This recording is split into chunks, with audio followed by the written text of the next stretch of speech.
diplomatic about recounting and narrating your life, or have you been candid? I think I have been very candid.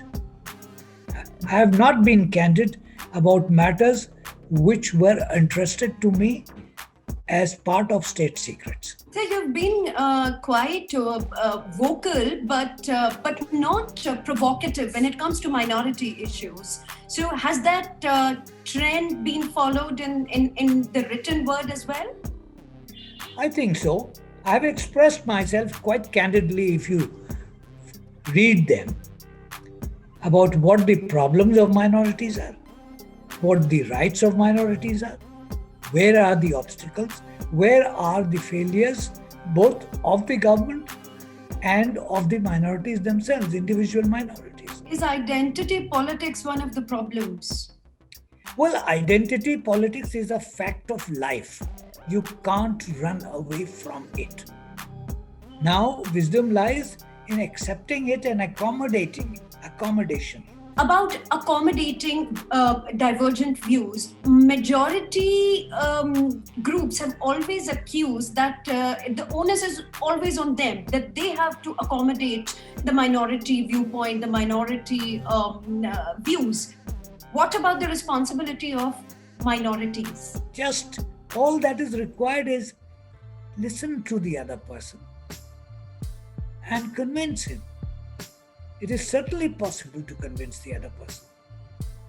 It's doing it all the time. We are doing it within families, between the husband and wife and husband, parents and children, a circle of friends. So what is so unusual about it? So these days, even friendships and filial relationships are defined by realpolitik. I mean, friends are not talking to each other, family members are not talking to each other because they support a different party or a different ideology. This is not a wise approach because it does not work. After all, ultimately the proof is, does it work, does it not?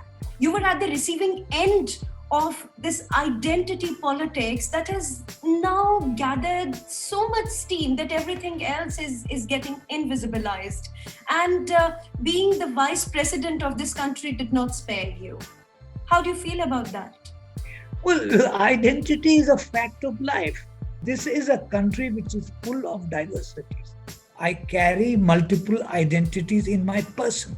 But sir, in your case, it seemed at that point in time that your religious identity was being drummed up to sort of drown out all the other identities that you proudly carry. Well, it is a folly of the person who's doing it. But how did you feel about it? It's a point of view. It's all right. Okay.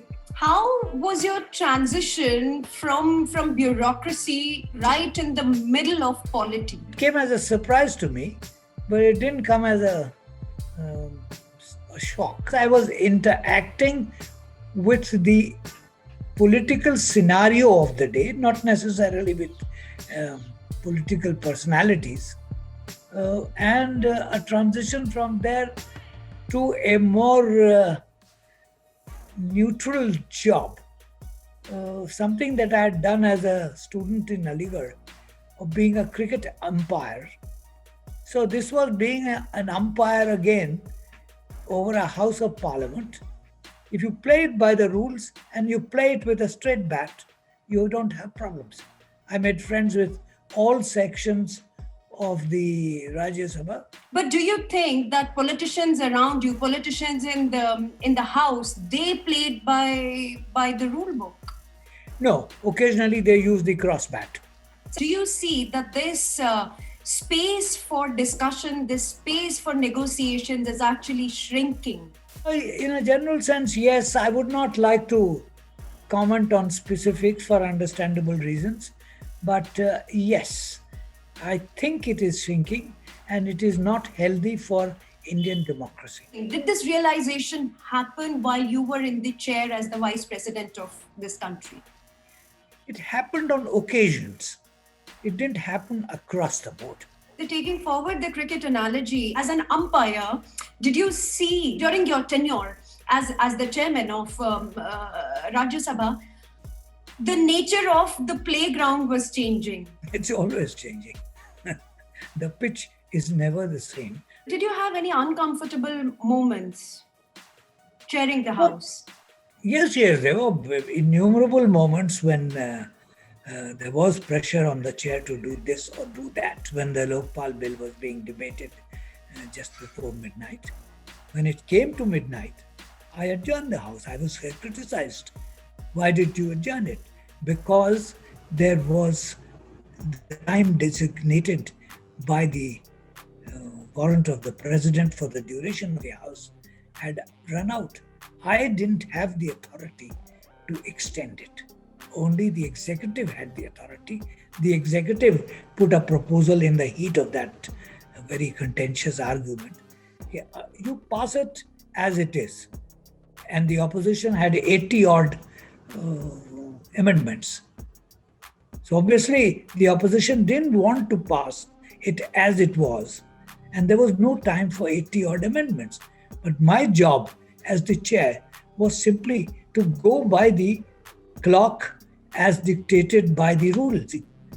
So I adjourned the house. I was criticized for it, pilloried for it. There is always this sense that AMU is somehow losing the plot at the moment, or at least that's the idea that is being created. What do you have to say to that? No, it is not losing the plot. Don't forget, what is a university? It's a place for young people to gather, learn, and grow up.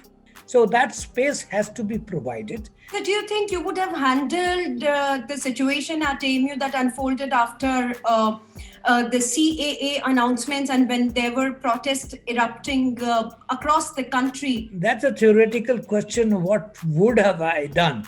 But I don't see why it couldn't be handled. If at the time of CAA, bodies of citizens, mind you, they are citizens, had a certain view, why couldn't that view be expressed? And why couldn't the authorities of the day listen to it? That's all. Do you see the nature of our foreign policy changing under Mr. Modi? And this is a very specific question because, you know, his personalized style of diplomacy is much talked about. So as a veteran, you know, foreign policy practitioner, how do you assess that? Look, style of diplomacy is something which varies from person to person, leader to leader. You can't dictate that. But as long as the objective and the target you are trying to achieve has been kept in view, it's fine. The classic rule taught to every diplomat is continue talking, never stop talking. And as long as you do that, you will find a solution.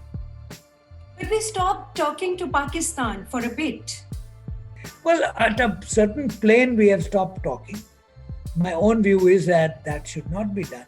There almost everything failed when it came to Pakistan. I mean, our Prime Minister dropped an unannounced at Nawaz Sharif's family wedding. And then after that, certain events happened. Well, both were right. The gesture of his off record, nobody knew about it, was a great gesture. When things went wrong, they were valid and our attitudes were valid. So both are right.